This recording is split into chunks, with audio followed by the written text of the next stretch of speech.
talk to us about why is compliance management non-trivial? Let me start the conversation with this. Compliance actually, is the underlying aspect of all conversation across the platform. It's not about the fact that, hey, because you are a public listed company, compliances are probably sorted or taken care of.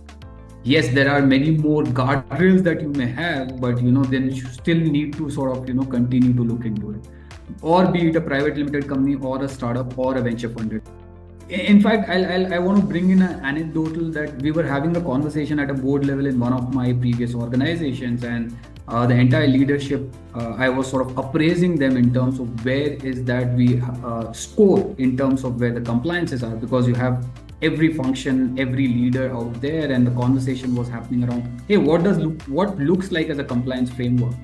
And there was some chatter around in the room that why there is so much of conversation happening around compliance, cost of compliance, and so on and so forth.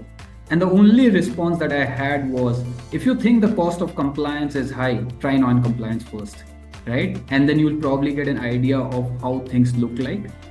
Supremely important. Lots and lots of learnings. I think across all the organizations, there have been many conversations around why compliance has to be the number one charter, not only for CFOs or general counsels. I think that culture mindset has to sort of start shifting. Lack of awareness, lack of knowledge, or lack of interpretation. I sort of bucket these things into this, right? It's not that knowledge, at least with the search ecosystem that we have now, the knowledge is there in abundance, but such are the times where you always want to know the right interpretation of the law, which sometimes is confusing, and hence the conversation is always on.